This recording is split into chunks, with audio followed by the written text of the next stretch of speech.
The red dust of Havara 7 swirled around Corporal Jinwoo Park's boots as he climbed down into the canyon. His rifle hung across his chest and sweat dripped down his face inside his helmet. The twin suns overhead made everything hot and dry.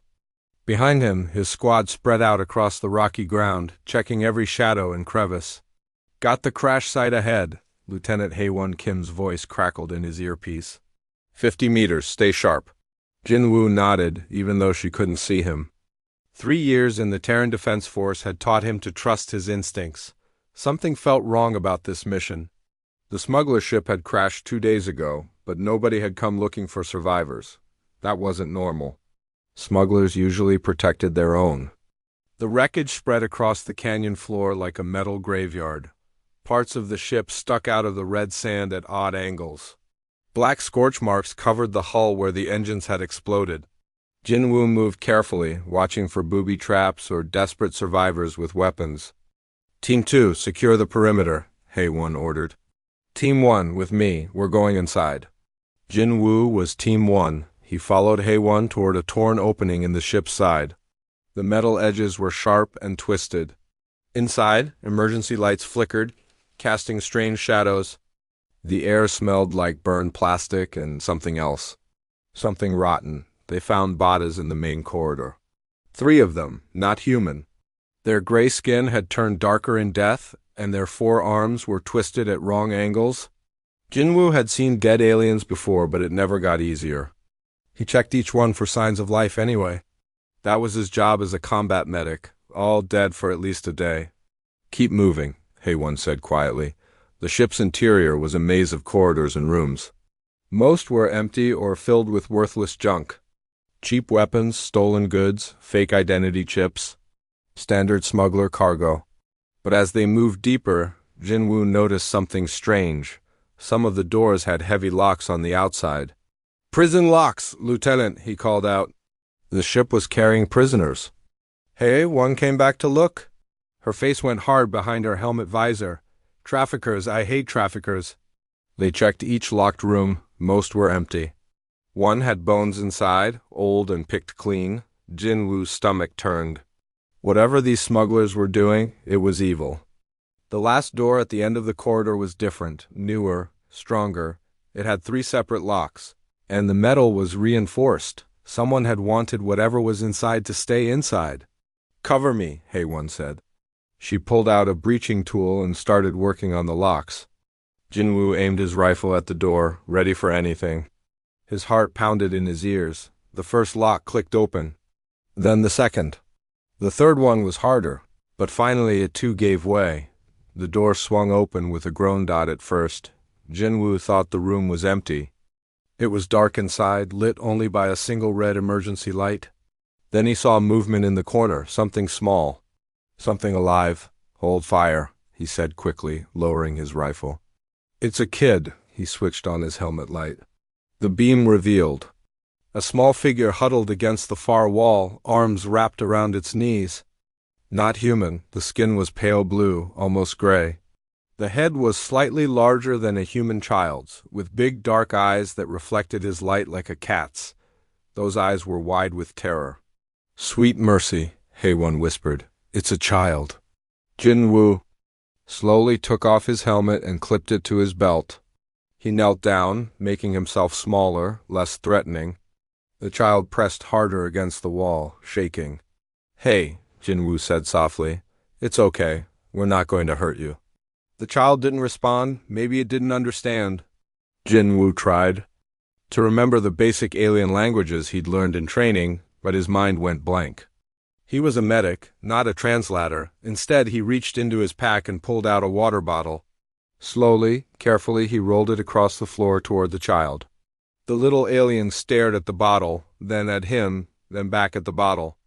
"Water," Jinwoo said, making a drinking motion with his hand. "Safe? Good." After a long moment, the child reached out and grabbed the bottle. Small hands, 4 fingers instead of 5. The child sniffed the water, then drank deeply. Too deeply. "Slow," Jinwoo said, moving a bit closer. "Drink slow. You'll get sick." As he got closer, he could see the child better. It was thin, too thin. The ribs showed through the torn clothing. Dark bruises covered the arms and legs. The wrists had raw marks like rope burns. This child had been a prisoner for a long time. Anger burned in Jinwoo's chest. What kind of monsters would do this to a kid? "We need to call this in," Haewon said behind him. "This is bigger than a smuggler bust." But Jinwoo wasn't listening.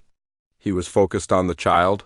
Those big eyes were watching him carefully now, less afraid but still uncertain. He slowly unbuckled his combat jacket and held it out. "Cold?" he asked, even though he knew the child probably couldn't understand. "Take it." The child hesitated, then reached out and took the jacket. It was way too big, but the little alien wrapped it around like a blanket. For the first time, something that might have been a smile crossed the small face. "There we go," Jinwoo said gently. "See? Friends. Park." Haewon's voice was urgent now. "You need to see this." She was holding a data pad she'd found in the room. On the screen was a picture. The same child, but cleaner, healthier, wearing rich clothes and a small crown. Text in several languages surrounded the image. Jinwoo's translator chip kicked in and began rendering the words into Korean, missing, Princess Kira of the Velthari royal family, reward for safe return. Below that was another line that made Jinwoo's blood run cold, suspected kidnapped by human agents. Reward for information leading to human perpetrators. "Oh no," Haewon breathed. "This is the Velthari princess."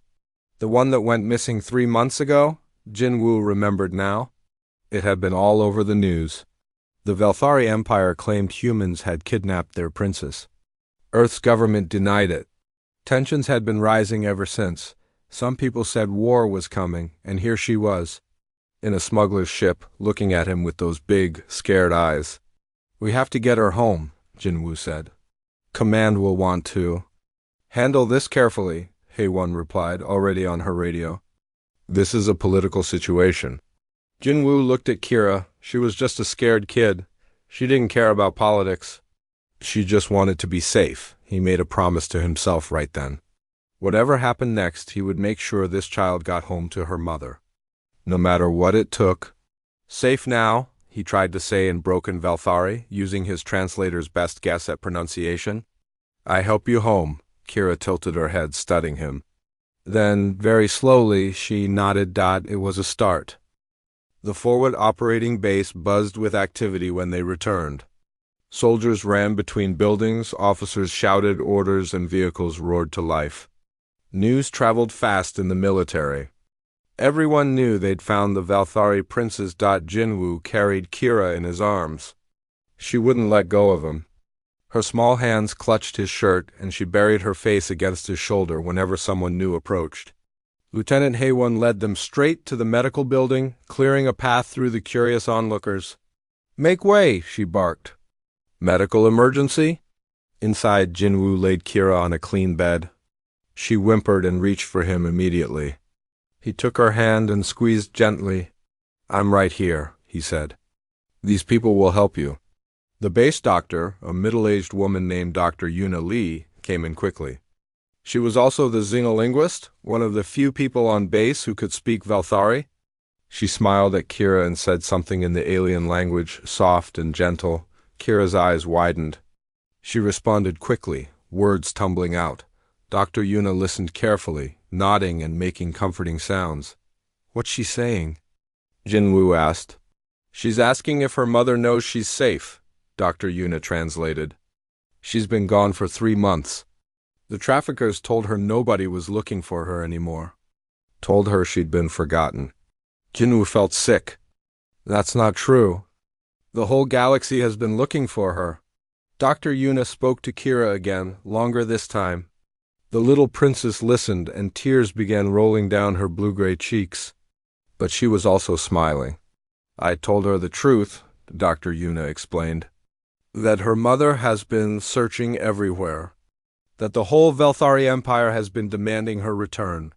While Dr. Yuna examined Kira, checking for injuries and malnutrition, Jinwoo waited outside with Haewon.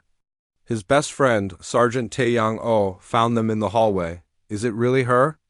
Taeyang asked. "The princess? It's her," Haewon confirmed. "Then we're heroes, right?" Taeyang grinned. We found her. War's over. Everyone goes home happy. Jinwoo wished it was that simple.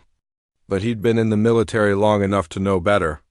Nothing was ever simple when politics got involved. Captain Byung-ho Choi arrived 20 minutes later.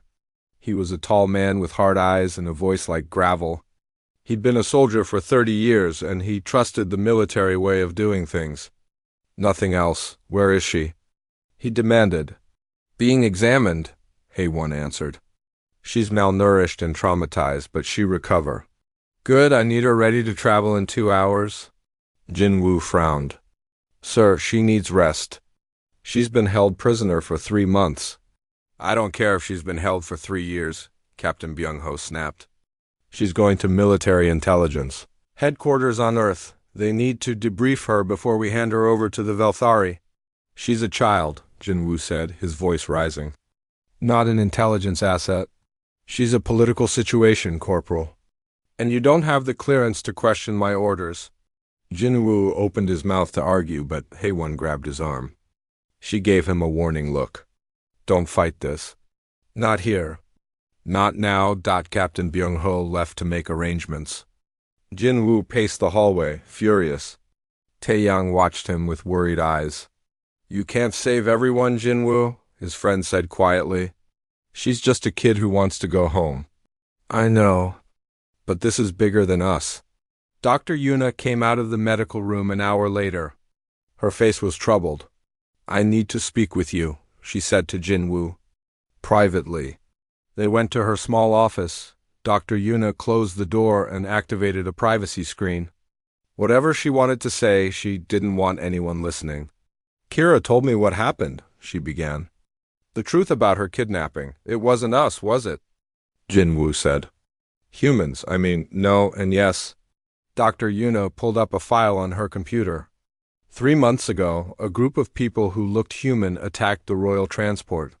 They killed the guards and took Kira, but she said they spoke strangely.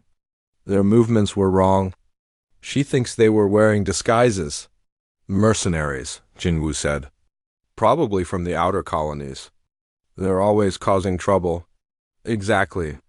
These mercenaries sold Kira to alien traffickers to hide the evidence. But the damage was done. The Velthari saw human-looking people take their princess. They blamed Earth. Jinwoo understood now. The kidnapping was meant to start a war between humans and the Velthari. And it had almost worked. We need to get her home, he said. Fast, before this gets worse. There's a problem. Dr. Yuna looked uncomfortable. According to the Velthari news broadcast, Queen Velthara gave Earth an ultimatum. Return Kira within 7 days, or they'll consider it an act of war. That was 4 days ago, so we have 3 days. Less than that now. But Captain Byung-ho wants to take her to Earth first. That's another 2 days of travel. Then however long intelligence wants to debrief her. By the time she actually gets home, the deadline will have passed. Jinwoo felt cold. They're going to start a war because our own military won't let her go home fast enough. I don't think Captain Byung-ho cares. He follows orders from Earth, and Earth wants information more than they want peace. Jinwoo stood up and walked to the window. Outside, he could see the landing pads where transport ships came and went. One of them could reach Velthari space in 2 days if they pushed hard.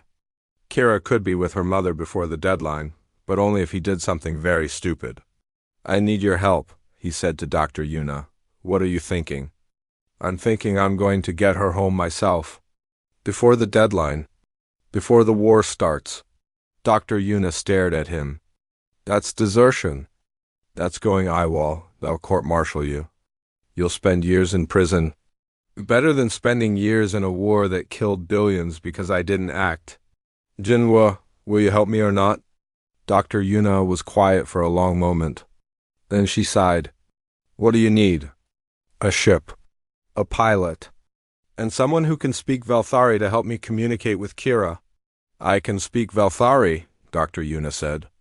And I know a pilot who owes you a favor. Remember Mi-sun Jang?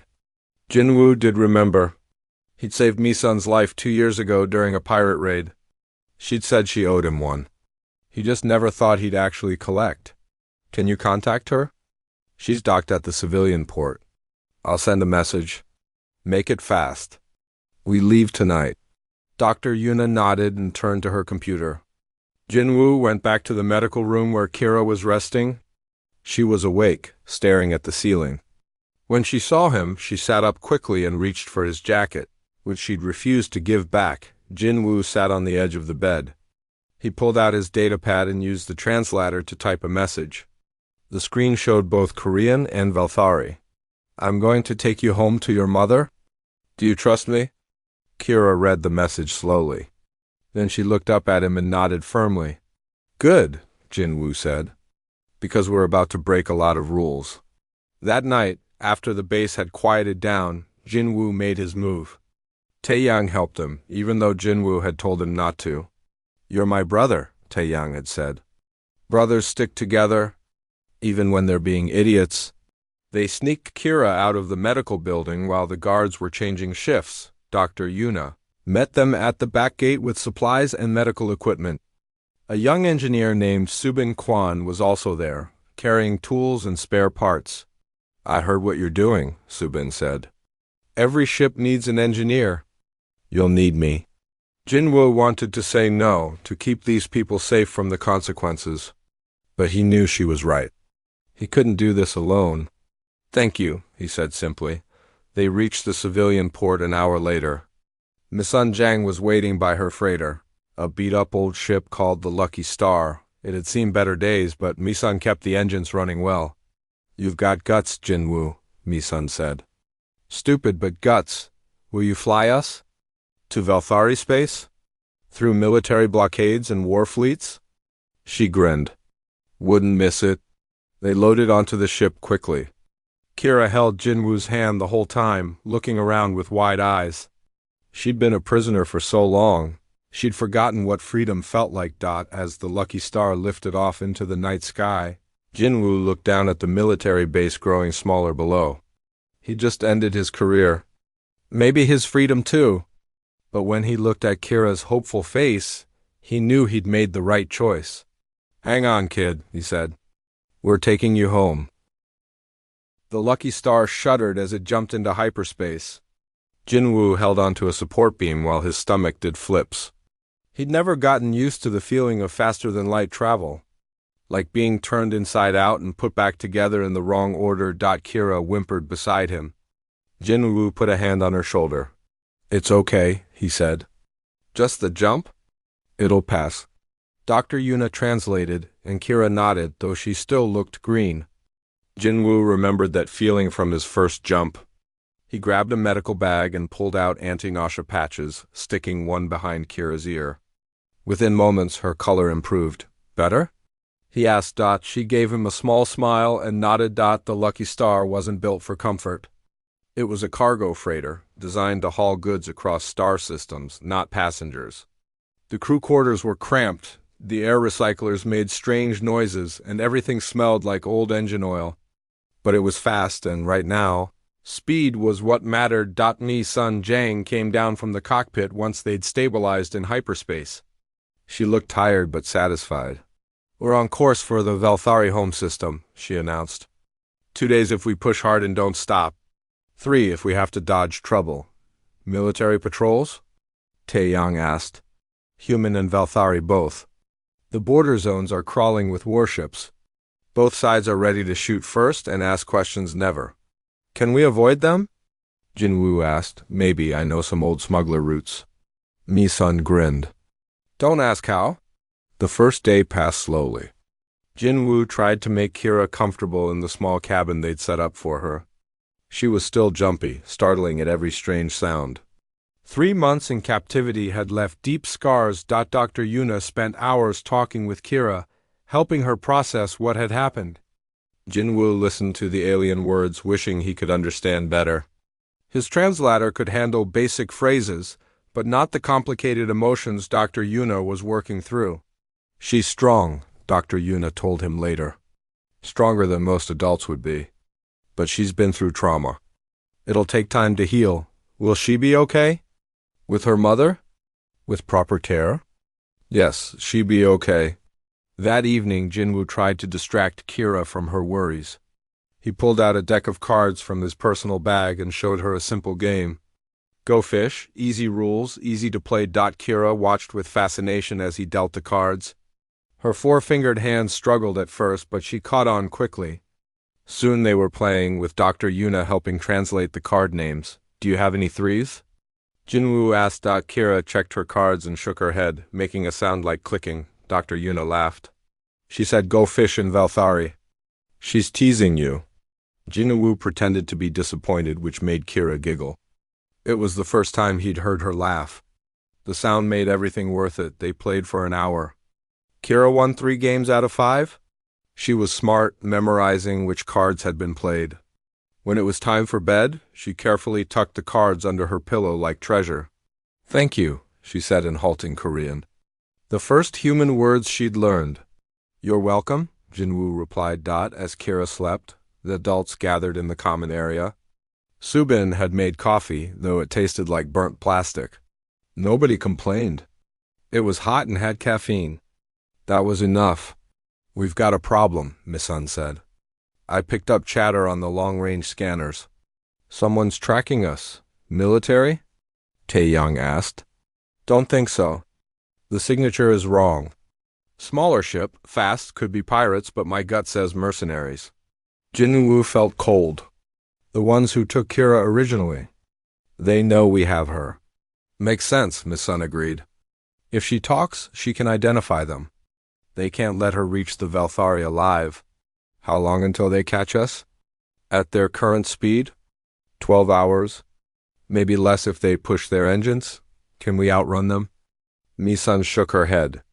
The Lucky Star is tough, but she's old. They've got a newer ship. Better engines. Then we fight, Taeyang said simply. He checked his rifle, making sure it was loaded. On a ship? Subin looked worried. If we breach the hull, we all die. We'll be careful, Taeyang replied. But Jinwoo's right. We can't let them take Kira. They spent the next hours preparing. Taeyang set up defensive positions in the cargo bay, using crates for cover. Subin rigged the airlocks with emergency seals in case of hull breach. Dr. Yuna made sure the medical supplies were ready for injuries. Jin-Woo checked on Kira every hour. She slept peacefully, unaware of the danger approaching. He sat beside her bed for a while, watching her breathe. She looked so small, so vulnerable. I won't let them take you, he whispered. I promise. The attack came 8 hours later, faster than expected. Incoming! Misun's voice blared over the intercom. They're firing. The Lucky Star rocked as weapons fire struck the shields. Alarms screamed. Red lights flashed. Jinwoo ran to Kira's cabin and scooped her up. She woke terrified, crying out. It's okay, he said. Even though it wasn't, stay with me.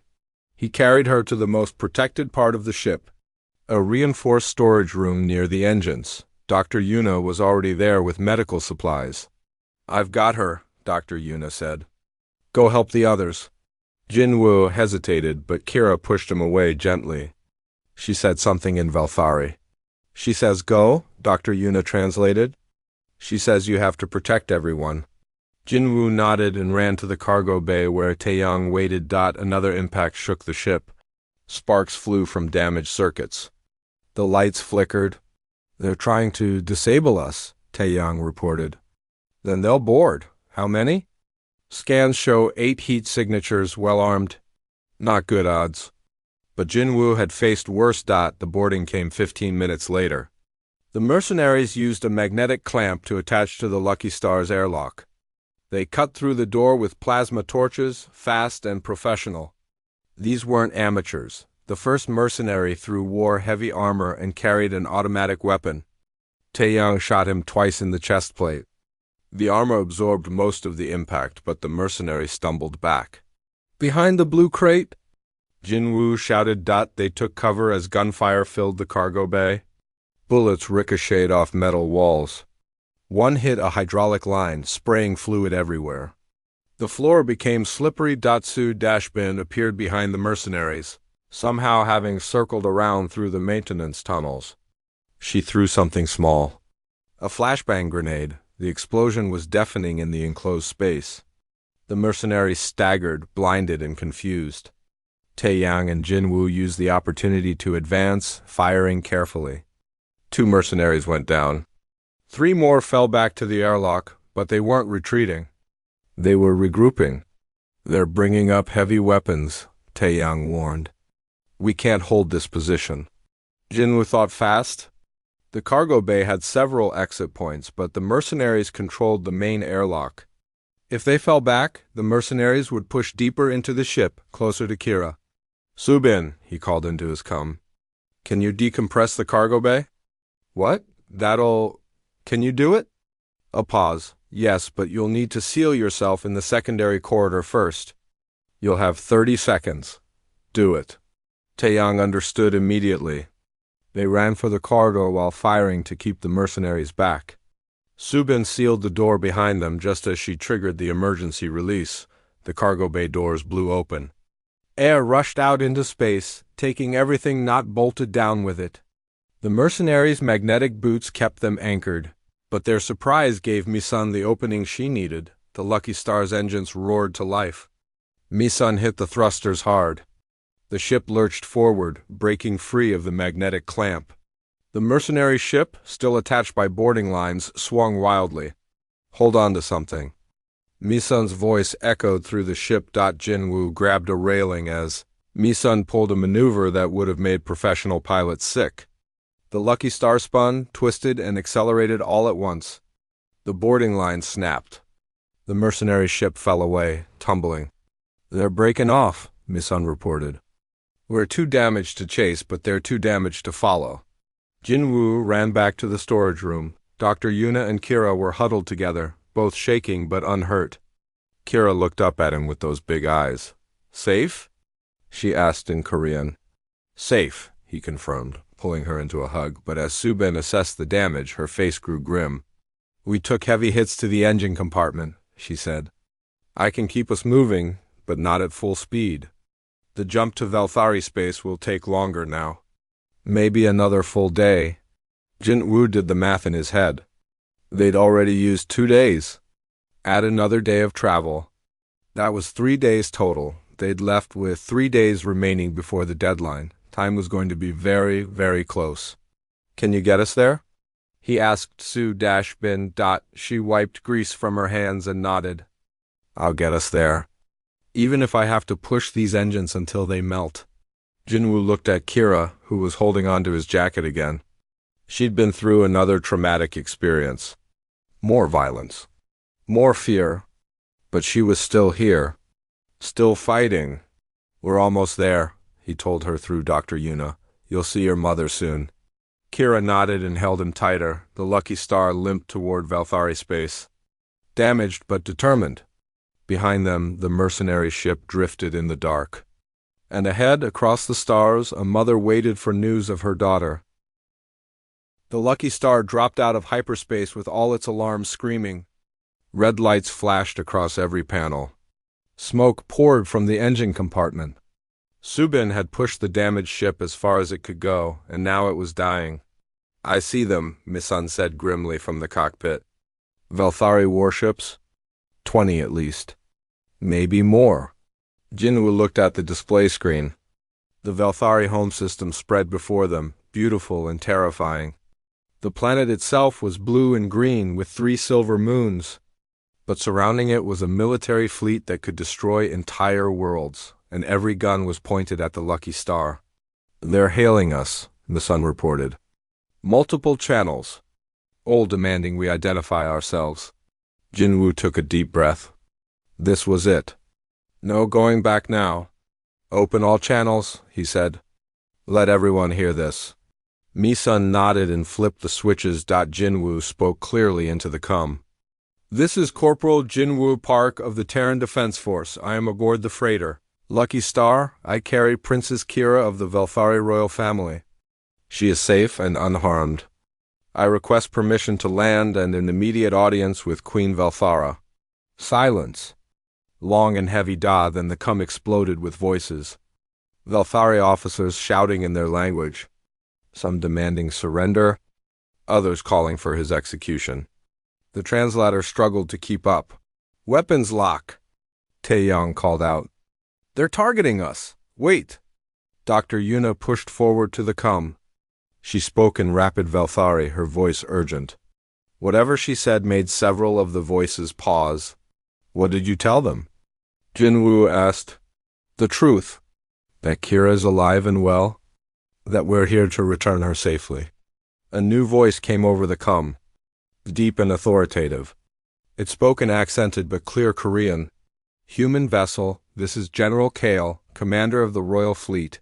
You will power down all weapons and submit to boarding. Any resistance will result in your immediate destruction. We have no weapons, Misun replied. We're a cargo freighter, barely holding together. Then you will not object to boarding. General, Jinwoo said. I understand your caution, but Princess Kira has been through enough. She doesn't need more armed soldiers frightening her. Let me bring her down to the surface peacefully. You are in no position to make demands, human. I'm not making demands.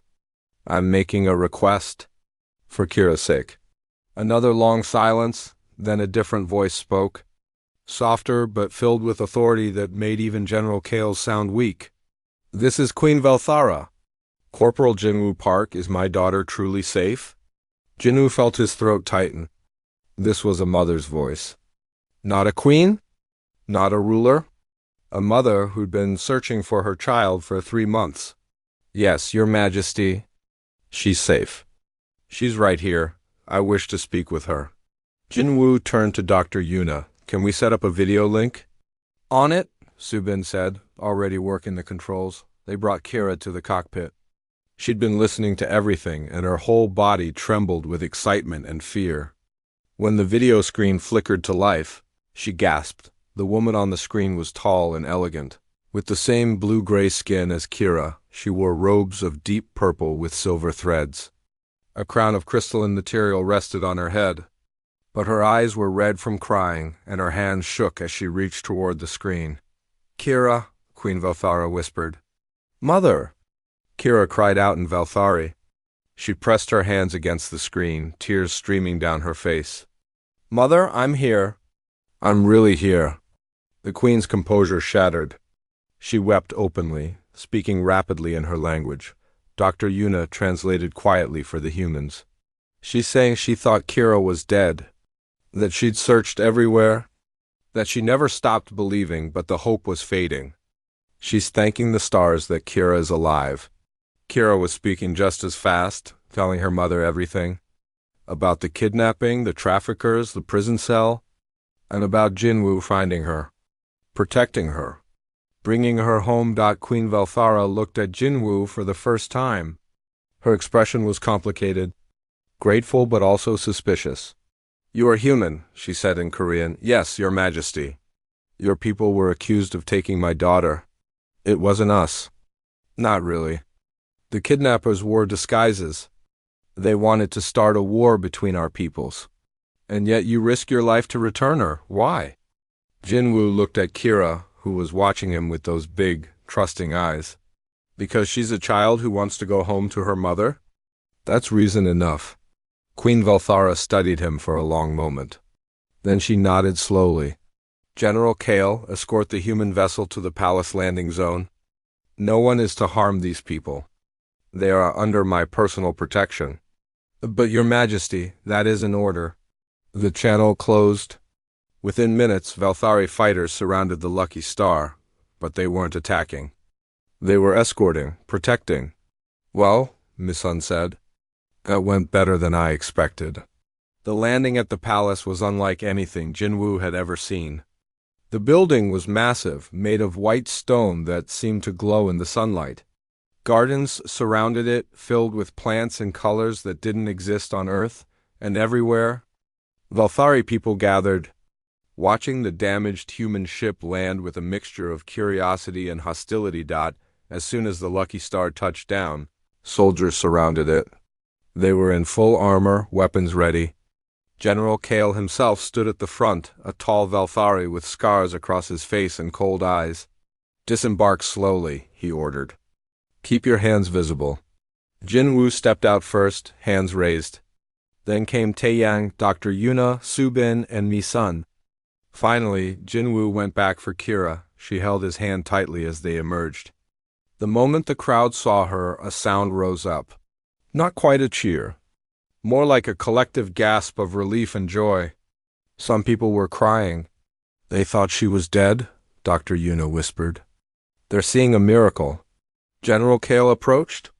His hand rested on his weapon. Corporal Park, you and your crew are under arrest pending investigation. You will be confined to General Kale. Everyone turned. Queen Velthara was walking toward them from the palace entrance. She moved with purpose, her robes flowing behind her.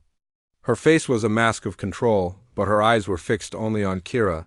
Kira saw her mother and let go of Jinwoo's hand. "Mom!" she cried out. She ran. Not with dignity or grace. Just a little girl running to her mother after 3 months of nightmares. Queen Velthara dropped every pretense of royal composure and ran too, dropping to her knees just as Kira reached her. The reunion happened in the middle of the landing zone, surrounded by soldiers and onlookers. Mother and daughter crashed together, holding each other and crying. The queen wrapped her arms around Kira like she'd never let go again. "I'm back," Kira sobbed in Velthari. "Mom, I'm back. He rescued me." Jinwoo watched, his own eyes burning with tears. Taeyang put a hand on his shoulder. "You did it," his friend said quietly. "You brought her home." For several minutes, no one spoke. No one moved. They all just watched as a mother and daughter were reunited. Some of the Velthari soldiers were crying too. Finally, Queen Velthara looked up. Her face was wet with tears, but she was smiling. Still holding Kira close, she stood and walked toward Jin-Woo. He didn't know what to do. "Bow, salute? Stand still?" He settled for standing at attention, the military training taking over. Queen Velthara stopped in front of him. She studied his face, her expression unreadable. Then she reached out and placed one hand on his shoulder. "My daughter says you found her in a cage. That you gave her water and your jacket. That you protected her from traffickers and mercenaries. That you defied your own military to bring her home. Is this true?" "Yes, your majesty." "Why?" "Because it was the right thing to do." Queen Velthara's eyes filled with tears again. Then, in a gesture that made the entire crowd gasp, she stepped forward and embraced Jinwoo. In Velthari culture, Dr. Yuna would later explain, such an embrace was reserved only for family. "You have given me back my heart," the queen whispered. "I can never repay such a debt." Jinwoo didn't know what to say. He just stood there, awkwardly patting her back while Kira giggled at his discomfort. When the queen stepped back, her composure was returning. She was a ruler again, not just a mother. "General Kale, these humans are not to be arrested. They are guests of the royal house. Provide them with quarters and anything they need." "But your majesty, we must investigate." "We will investigate. But these people are heroes, not criminals. Treat them accordingly." General Kale bowed stiffly and gestured for the soldiers to lower their weapons as they were being led inside. An aide rushed up to the queen with a data pad. She read it quickly and her expression darkened. "What is it?" General Kale asked. "Ambassador Jaewon Shin from Earth has been trying to contact us. He says he has urgent information about human military forces moving near our border." Jinwoo felt cold. "They're coming for us, aren't they?" "Earth's military." Queen Velthara looked at him. "It would seem so. Your government is demanding we return their deserter immediately." "Let them come," Kira said suddenly, still holding her mother's hand. She looked at Jinwoo with fierce determination. "We won't let them take him. He's family now." Queen Velthara smiled sadly. "My brave daughter. But it's more complicated than that." "Then we make it simple," Kira insisted. "He saved me. So we save him." Jinwoo watched the little princes defend him and felt something warm in his chest. He'd expected arrest, maybe execution. He'd accepted that as the cost of doing what was right, but he'd never expected to find a family willing to fight for him in return. The royal palace's guest quarters were nicer than any place Jinwoo had ever stayed. Soft beds, running water that actually ran hot, and food that didn't come from military ration packs. but he couldn't enjoy any of it. His mind kept spinning with worries about what would happen next. Ambassador Jaewon Shin arrived the next morning.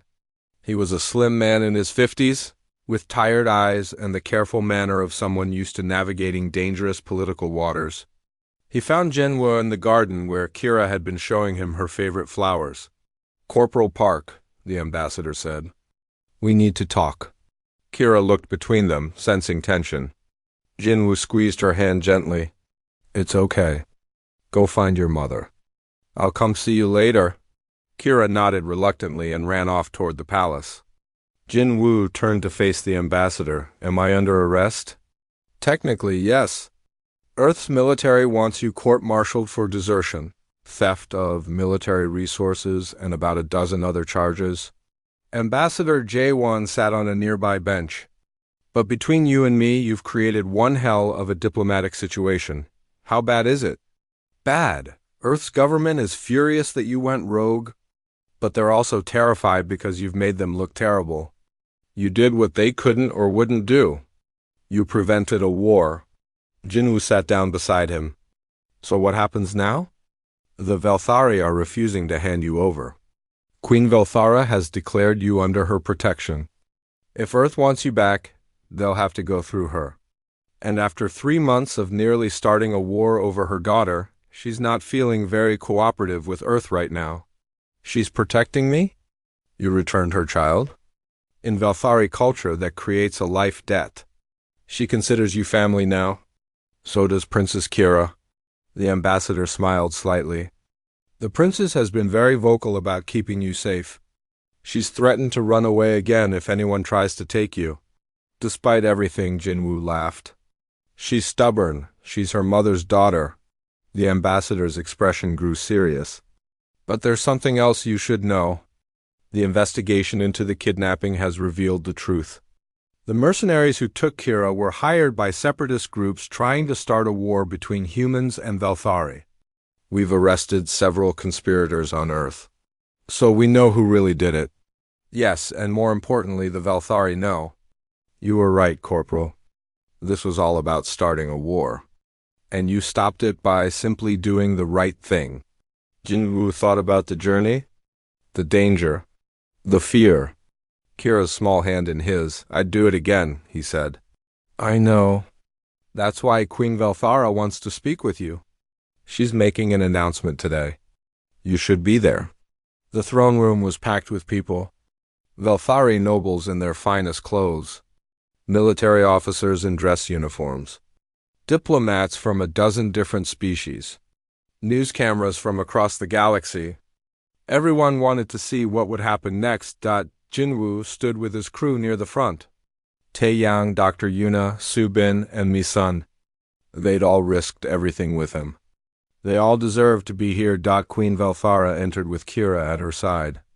The little princess wore a simple white dress and a small crown. She looked healthy again, the dark circles gone from under her eyes. When she saw Jinwoo, she waved excitedly. He waved back, making several nobles frown at the breach of protocol. The queen took her seat on the throne. Kira stood beside her, holding her hand. "We are gathered today," Queen Velthara began, her voice carrying through the hall, "to address a matter of great importance. 3 months ago, my daughter was taken from me. For 3 months I searched. I threatened. I nearly went to war. But I could not find her." She paused, looking at Jinwoo. "Then a human soldier found her. Not a diplomat, not a politician. A simple soldier who was just doing his job. And when he found my daughter in a cage, scared and alone, he did not see a political opportunity. He saw a child who needed help." Kira spoke up then, her young voice clear. "He gave me water. And his jacket. And he promised to take me home." "And he kept that promise?" the queen continued. "Against orders from his own military. Against the risk of war. Against every obstacle, he kept his promise. He and his brave companions crossed hostile space to return my daughter to me." She stood, and the entire room rose with her. "Corporal Jinwoo Park, please step forward." Jinwoo's legs felt shaky, but he walked to the base of the throne. He bowed low, the way Dr. Yuna had taught him. You have done what I thought impossible, Queen Valthara said. You have given me back my heart. My reason for living. My daughter. There's no reward in my kingdom worthy of such a gift. She descended from the throne and approached him. Kira came with her, clutching the human military jacket she still refused to give up. In our culture, the queen said, there is a bond called guardiankin. It is given only to those who save the life of a family member. It makes them family with all the rights and protections that brings. Corporal Park, I offer you this bond. Will you accept? Jin Wu looked at Kira. She was smiling, hopeful. Yes, your majesty. I accept. Queen Valthara placed her hands on his shoulders. She spoke in Valthari, formal words that Dr. Yuna translated in a whisper. You are now guardian kin to the royal house. You are brother to my house. Uncle to my daughter. You are Valthari in spirit if not in blood. And anyone who threatens you threatens us all. The room erupted in applause. Not everyone was happy about it, Jinwoo could tell. But enough were moved by the gesture. Kira threw her arms around Jinwoo's waist. Uncle Jinwoo, she said in Korean, the title making him laugh. I guess that makes you my niece now, he replied. Queen Valthara gestured for silence. There is more. The investigation into my daughter's kidnapping has revealed the truth. Humans did not take her. Criminals and terrorists took her wearing disguises to frame humanity. They wanted war between our peoples. But because of one human's courage, they failed. She looked at the cameras. Knowing her words were being broadcast across the galaxy, I declare that the Valthari Empire and the Terran government are no longer enemies. We were manipulated, turned against each other by those who profit from conflict. This ends now. One proposed a formal alliance between our peoples, a partnership built on truth and trust. The room exploded with sound. Some cheered. Some argued. Some looked shocked. Ambassador Jaewon stepped forward. On behalf of Earth's government, I accept this proposal. We too wish for peace. Good, the Queen said. Then let us begin with this. Corporal Park and his companions are pardoned for all crimes related to their actions. They will not face punishment from either of our governments. Instead, they will be recognized as heroes who prevented a war. She turned to Jinwoo. I am also appointing you as the first human liaison to the Valthari court. You will help bridge our cultures. Help us understand each other. Will you accept this role? Jinwoo looked at his crew. They were all grinning. I will, your majesty. Then it is settled. Queen Valthara smiled, truly smiled, for the first time since Jinwoo had met her. Let us celebrate. My daughter is home. A war is prevented. And two species have found friendship in the most unlikely place. The celebration lasted 3 days. Music, food, dancing, and joy. Kira stayed glued to Jinwoo's side for most of it, introducing him to everyone as her Uncle Jinwoo who saved me. On the final night, as the festivities were winding down, Jinwoo found himself in the garden again. The stars were different here, unfamiliar constellations in an alien sky. But they were beautiful. Uncle Jinwoo? He turned.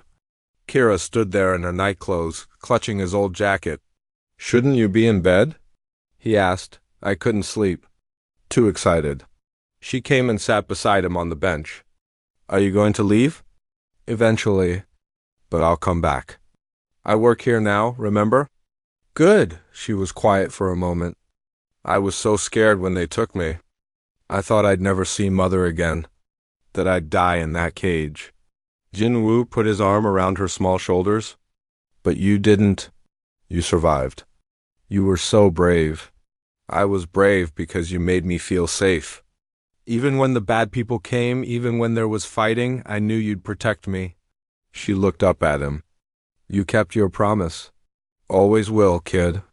You're family now. Kira smiled and leaned against him. Tell me about Earth. I want to know about your home.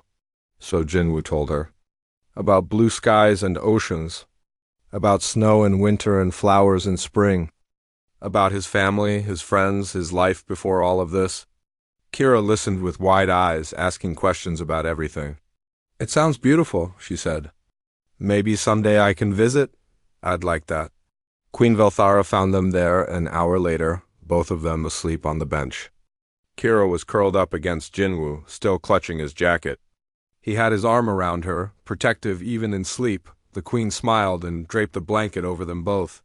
Then she stood there for a moment, watching her daughter sleep peacefully for the first time in months. "Thank you," she whispered to the sleeping human. "Thank you for giving her back to me." 6 months later, Jinwoo stood in the same garden. This time, he wore the formal robes of a Velthari liaison, though he'd insisted on keeping his human military boots. Some things were non-negotiable. The garden had become a gathering place for humans and Velthari working together. Scientists sharing research. Artists creating together. Children playing without knowing they were making history. Kira ran up to him, laughing. She'd grown taller in the months since her rescue. The nightmares came less often now.